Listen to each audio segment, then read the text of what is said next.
दीदी के तोलाबाज, सिंडिकेट, अन्याय, अत्याचारी और हत्याचारी सरकार से हर कोई परेशान है।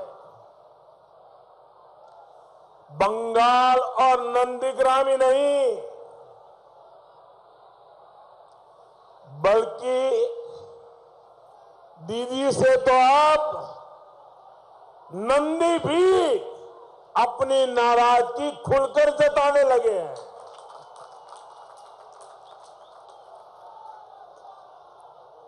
भाई और बहनों, स्थिति ये आ गई है कि दीदी के दल को आज पोलिंग बूथ पर पोलिंग एजेंट नहीं मिल रहे।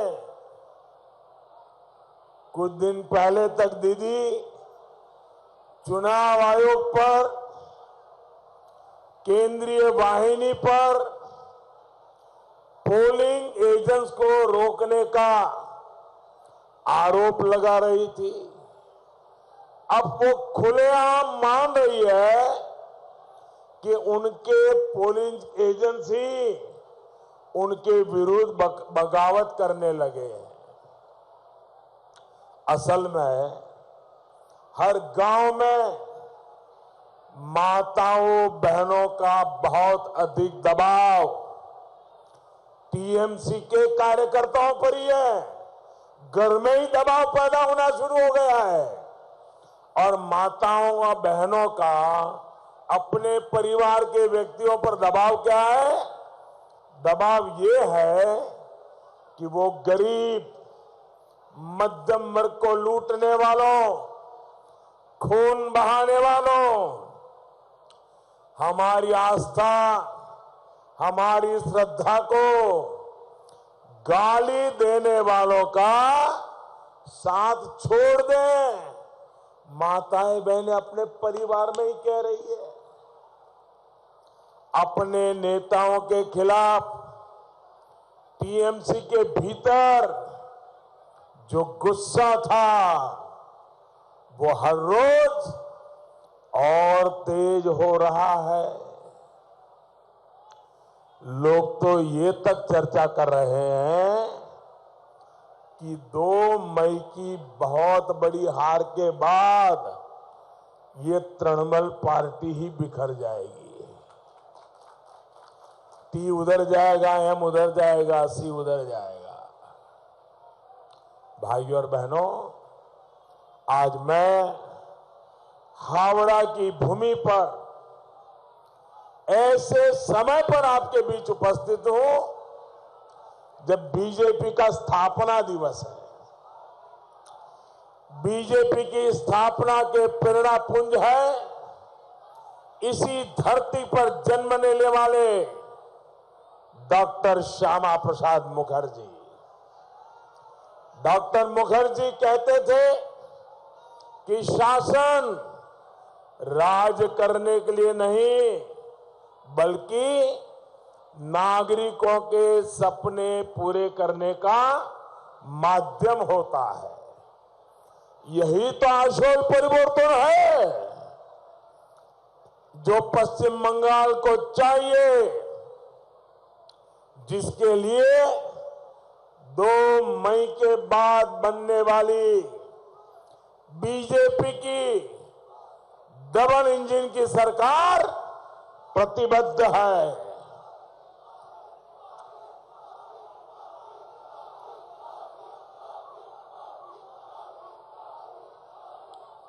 दोस्तों, आपका प्यार मेरी सर आंखों पर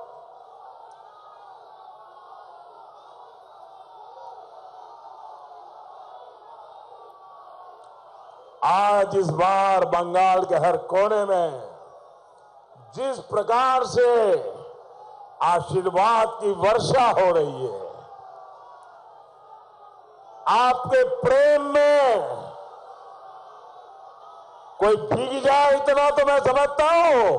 आपने तो मुझे अपने प्रेम में डुबो दिया है भाइयों।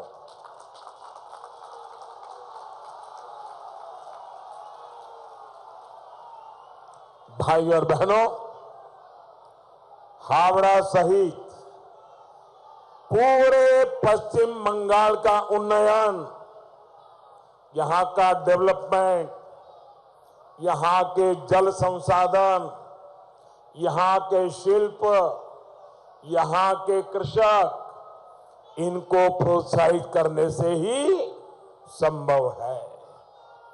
लेकिन सालों साल इसकी अनदेखी हुई, जिसको बीते 10 साल की दीदी सरकार की दुर्नीति ने बहुत ही गंभीर बना दिया है। यहां शिल्प का विशेष रूप से एमएसएमई का जो कभी पश्चिम बंगाल की बहुत बड़ी ताकत थी, उनका क्या हाल बनाया गया है, ये आपके सामने है। मेटल हो, जूट हो, बैडमिंटन शटल कॉक हो, ऐसे अनेक सामान की देश में डिमांड बढ़ी है, लेकिन यहां के उद्योगों में ताले लगते गए। इसकी सिर्फ एक ही वजह है, बंगाल में दशकों तक रहा कुशासन, दीदी की सरकार की दुर्नीति। बंगाल के आदर्शवादी जो लोग हैं, जो विद्वान लोग हैं, जो इंटेलेक्चुअल लोग हैं, बंगाल के आदर्शवादी लोग मानते हैं, सोतेर कोनो रूपांतर नहीं, आजो जा कालोता। दीदी ने बंगाल के साथ जो किया, उसका सच सामने आ चुका है। इसलिए आज बंगाल की जनता को दीदी धमकी दे रही है। दीदी कहती है, आमरा देखो नेबो, कहती है ना, आमरा देखे नेबो। हम बंगाल के सभी भाई बहनों से बड़ी विनम्रता पूर्वक उनकी सेवा करने का अवसर मांग रहे हैं। दीदी बोलें, आमरा देखे नोबे। दीदी बोलें, आमरा देखे नेबो। बीजेपी बोले, आमरा सेवा करबो। बीजेपी बोले, आमरा सेवा करबो। साथियों, दीदी को बंगाल के भाई बहन नहीं दिखाई देते, उन्हें तो बस वोट दिखाई देता है, वोट। वो आप पर पैसा लेकर रैली में आने का इल्जाम लगाती है। मैं जरा आपसे पूछना चाहता हूं, क्या आप पैसे लेकर के आए हैं क्या? जरा जोर से पूरी ताकत से बताओ, ताकि दीदी को सुनाई दे। आप पैसे लेकर के आए हो क्या? क्या आपको यहां आने के लिए बाद में पैसा मिलने वाला है क्या? क्या दीदी ने आपका अपमान किया कि नहीं किया? आपको बदनाम किया कि नहीं किया? आपके ऊपर गलत आरोप लगाया कि नहीं लगाया? इस दीदी पर आपको गुस्सा आता है कि नहीं आता है? दीदी को सजा करोगे कि नहीं करोगे? पक्की सजा करोगे? पोलिंग बूथ जाकर कमल पे बटन दबा करके दीदी को ऐसी सजा करो ताकि वो फिर से कभी आप पर ऐसे गंदे आरोप न लगाए। दीदी तो यहां तक बोल गई, वो आप पर पैसा लेकर वोट देने का इल्जाम लगाती है। क्या आप पैसा लेकर के वोट देते हैं क्या? आप वोट बेचते हैं क्या? क्या आप वोट बेच करके पेट भरते हैं क्या? क्या आप ऐसी स्थिति में है क्या? क्या ये दीदी आपका अपमान कर रही है कि नहीं कर रही है? ये टीएमसी आपका अपमान कर रही है कि नहीं कर रही है? ये चुनाव में चुन चुन करके हिसाब लीजिए, लेंगे ना? दीदी में इतना अहंकार हो गया है कि वो बंगाल के हमारे वोटर भाई बहनों को अपनी जागीर समझने लगी है। दीदी ने बंगाल की जनता के लिए ही कहा था, मैं याद कराता हूं, दीदी ने बंगाल की जनता के लिए क्या कहा था? जे गोरु दूध दाए, जे गोरु दूध दाए तार लातियों खेते हो। याद है ना दीदी? दीदी याद है ना?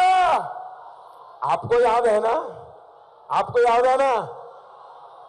दीदी और उनके अपराधियों ने बंगाल की जनता को त्रस्त किया है, निचोड़ दिया है। सम्माननीय आदरणीय दीदी,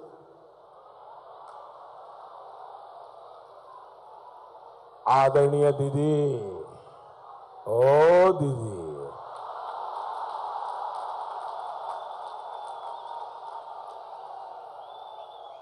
दीदी, ओ दीदी,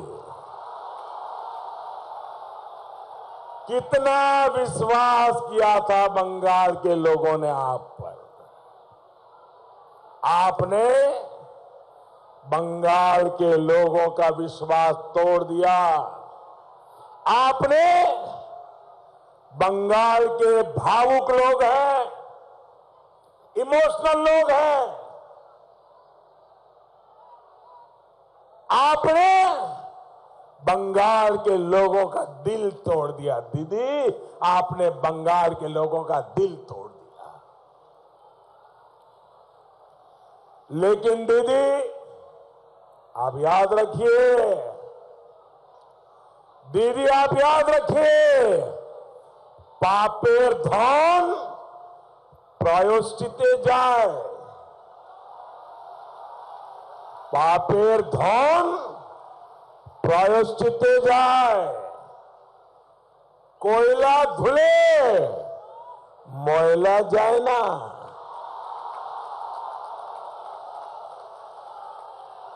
कोयला धुले मोयला जाए ना। साथियों, हार की हताशा में दीदी आजकल मुझ पर गालियों की बौछार कर रही है। बंगाल के लोग दीदी का ये आचरण देखकर बहुत दुखी हैं। देश और दुनिया में इसकी चर्चा हो रही है कि बंगाल की एक कौन की छवि दीदी प्रस्तुत कर रही है। आजकल दीदी को मेरे उच्चारण पर भी बहुत ऐतराज हो रहा है। बंगाल के मेरे भाइयों बहनों, आपको एक जानकारी बताता हूं, आपको अच्छा लगेगा सुनकर के। बताऊं? बताऊं? लेकिन ये चुनाव वाली नहीं है, चलेगा ना? ऐसा है, प्रधानमंत्री के तौर पर हमारे जो सांसद है देश के, हमारे जो मुख्यमंत्री वर्ग है, उनका जब जन्मदिन होता है तो मेरी ऑफिस से मैं एक चिट्ठी लिखता हूं सबको। और मैंने प्रधानमंत्री बनने के बाद पहले तो अंग्रेजी में चिट्ठी चली जाती थी। मैंने आने के बाद हर एमपी को उसकी मातृभाषा में मैं चिट्ठी लिखता हूं। मुख्यमंत्री को भी उसकी मातृभाषा में चिट्ठी लिखता हूं। अब ये परंपरा मैंने शुरू की है, लेकिन इसका मतलब ये नहीं कि मुझे हर भाषा का बहुत ज्यादा ज्ञान है। इसका सीधा साधा अर्थ यह है कि मेरा हर भाषा के प्रति सम्मान है, इसलिए मैं ऐसा करता हूं। जब मैंने दीदी को बांग्ला भाषा में जन्मदिन की बधाई दी तो उन्होंने मुझे गुजराती में जवाब दिया और मुझे इतना अच्छा लगा कि यही सच्चे अर्थ में भारत की विशेषता है। इतनी भाषाएं, इतनी बोलियों वाला समृद्ध देश दुनिया में कोई नहीं है। इसलिए मैं जहां जाता हूं वहां की स्थानीय भाषा में एक दो वाक्य बोलने का प्रयास जरूर करता हूं। बंगाली नहीं, मैं जब तमिलनाडु जाता हूं तो कोशिश करता हूं कि तमिल भाषा के कुछ शब्द अवश्य बोलूं। मैं जब केरल जाता हूं तो प्रयास करता हूं कि मलयालम भाषा के कुछ शब्द बोलूं।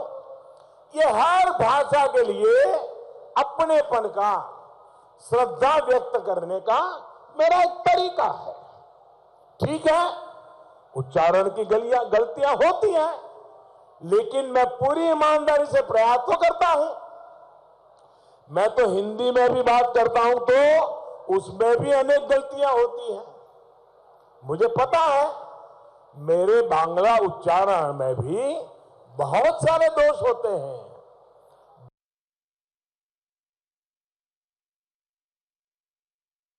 के बोलता हूं क्योंकि मैं बांग्ला का बहुत सम्मान करता हूं।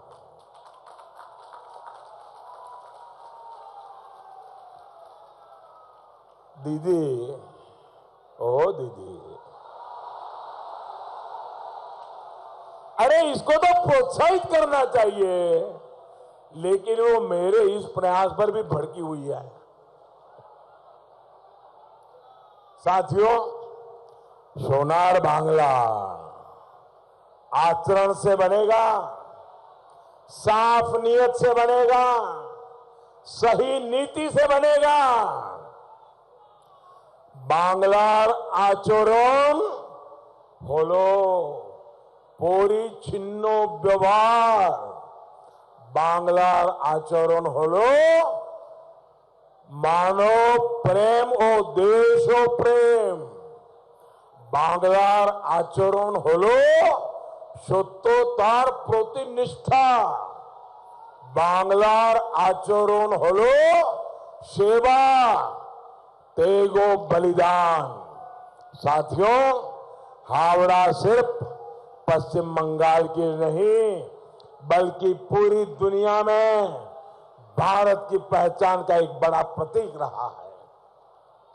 हावड़ा ब्रिज हमारे किस्से कहानियों से लेकर भारत की कनेक्टिविटी की भी पहचान रहा है, लेकिन दुर्नीति के लंबे कालखंड ने हावड़ा को क्या दिया?